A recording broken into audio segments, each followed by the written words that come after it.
Bueno, y vámonos antes con mi querido Mauricio Meshulam. Mauricio, ¿cómo estás? ¿Cómo te va, mi querido Mario? Muy bien, Pues contento de que estés aquí en el estudio. Así es, Mario. Pues en realidad la reunión del G7 en Hiroshima son muchísimas notas en una. Sí, de verdad, no. Difícil resumir todo lo que está pasando por allá. Oye, hoy es el tercer día. Así es. Nada más dame un momentito para informar una cosa que es importante también, porque le contamos de última hora que la Coordinación Nacional de Protección Civil informó por el incremento de la actividad que ha tenido el volcán Popocatépetl. El semáforo de alerta volcánica aumentó a amarillo fase 3. Se encontraba, usted lo sabe, en fase 2, pasa a fase 3 y, por supuesto, le tendremos detalles conforme siga fluyendo la información, pero por lo pronto regresamos al G7. Al G7 que también G7. Pues, está ocurriendo, ¿no? También 3 días de trabajo intenso.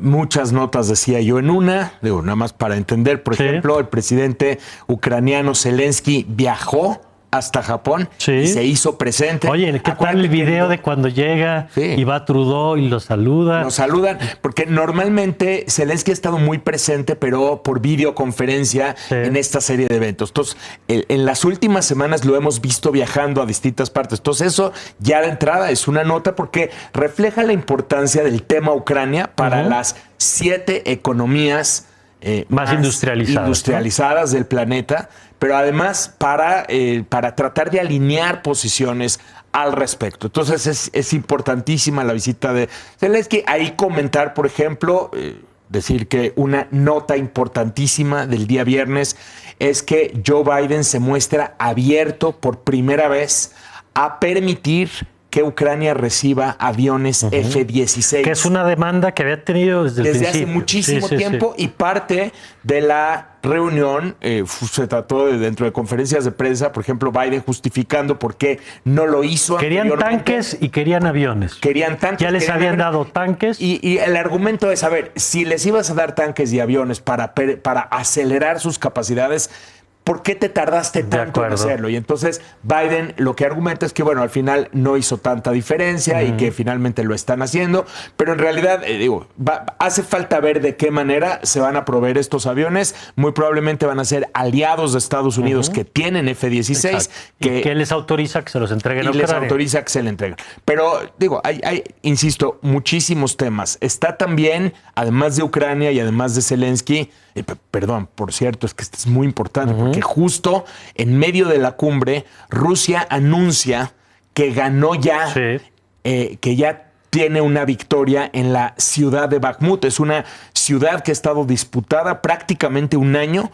y entonces Rusia dice que ya la ganó. Zelensky, en una conferencia de prensa dentro del G7, dice, no es cierto, todavía Ucrania tiene distintas posiciones. Y digo, ese tema es para discutirlo un poco más a fondo, pero forma parte de todo este conglomerado de temas. Luego está, por supuesto, pues el tema de China, porque recordemos, estamos en Japón, ocurre. Además, hay una circunnavegación de buques militares chinos en aguas internacionales, pero sí como mostrando un poco la fuerza. Y se trata de alinear las posturas de estas economías, de estos países, al respecto de China. Ahí uno de los temas, me parece a mí, fundamentales, tiene que ver con el cambio de lenguaje. Estados Unidos ha promovido desde hace muchos años lo que en inglés se conoce como decoupling, o sea, el desaparejamiento de la economía china. Que no dependan tanto de China. Es que son interdependientes desde hace décadas. Además, eso no se consigue de la noche a la mañana. Es otra discusión, ¿eh? O sea, no son se hace años por y decreto. Años. Un decreto de Donald Trump que dice, por este medio, o sea... Twitter, por este medio se les informa a las empresas estadounidenses que váyanse buscando negocios por otros lados. Que no sea China. Que no sea China. No es tan fácil.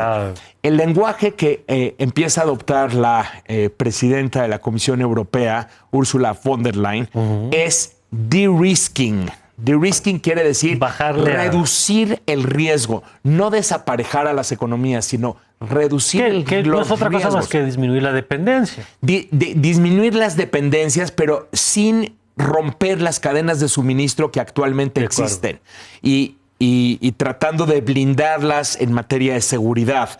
Entonces, es un lenguaje que es considerado más moderado por Occidente, por China no. China dice, estaban hablando exactamente lo mismo.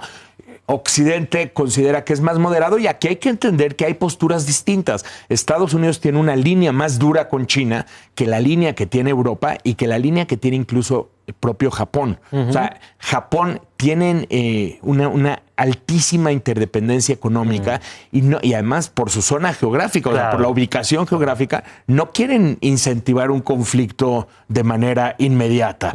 En cambio, Estados Unidos adoptó una línea más dura desde, yo te diría, desde el final del periodo de Obama, muy notablemente, obviamente, durante el periodo de Trump y con Biden también. Entonces, aquí hay que entender que hay distintas posturas y se ha tratado de intentar alinear. Ya vimos al secretario de Estado, Blinken, usar el término de-risking. Y eso significa que por lo menos estamos, por lo menos se están consiguiendo algunos consensos. Otro elemento importantísimo del G7 tiene que ser es la incorporación de otros países invitados a esta reunión. Empezando porque Biden se ve obligado a recortar esta gira por Asia y por las negociaciones de la deuda. Y entonces la reunión que iba a tener en Australia con el grupo cuadrilateral no la tiene en Australia, pero la aprietan dentro de la agenda del G7. Entonces ahí tienes la presencia de Australia, la presencia de India, ¿no? Obviamente Japón, Estados Unidos, ahí está el Quad. Pero además la incorporación de otros países como por ejemplo Indonesia, como por ejemplo Brasil, intentando mostrar que el G7 está también incorporando elementos del sur global. No solamente se trata de la agenda de las naciones más industrializadas del planeta, sino entender que existen agendas dentro del sur global para tener voz, si no voto, por lo menos voz y tratar de escuchar los otros temas que están preocupando. Y aquí, digo, interesante mencionar que Brasil, India han sido países, Indonesia misma, han sido países que han adoptado una postura más mediada respecto a Rusia-Ucrania. Y digo, insisto, aquí la agenda pues es una agenda muy marcada a Ucrania. Estuvo Zelensky, se incrementa el número de sanciones en contra de Rusia y estos países que estoy mencionando no participan de las sanciones en contra de Rusia. Entonces, su presencia es una presencia que intenta también moderar la agenda, diciendo, a ver, nosotros no queremos alinearnos ni con este lado ni con este lado, sino que tenemos otros temas y otras preocupaciones que también tienen que ser incorporadas. Desde temas que tienen que ver con la agenda climática, otro tipo de temas como la economía, la inflación, la inseguridad alimentaria, la crisis energética que existe en el mundo, entre muchísimos más. O sea, muy interesante. Pues muy interesante, se está desarrollando. Pues ya terminó, digamos. Bueno, pero digamos, a estas horas. Los efectos los vamos a ver todavía, los efectos son importantísimos. Y también este sentimiento de que Biden tiene que recortar su gira, porque después del G7 iba a Papúa Nueva Guinea, que había declarado día nacional, un día feriado, porque venía el presidente estadounidense. Y no era una visita de decoro. Estamos hablando de la competencia estratégica entre Estados Unidos y China por el Pacífico. Se estaban firmando pactos de seguridad importantes, de ahí se iba a Australia, entonces para la reunión del Quad que acabo de mencionar. Entonces, sí hay este sentimiento de que Estados Unidos no puede estar en todas partes del mundo al mismo tiempo, y en este caso por temas de política interna, como son las negociaciones de la deuda. Que será otro tema que ya analizaremos. Será otro tema que analizaremos, por supuesto. Espero ya con buenos resultados dentro de 8 días. Definitivamente. Gracias, Mauricio. Muchísimas gracias, querido Mario. Gracias. Nosotros vamos a una pausa y regresamos con más aquí en la Agenda Pública.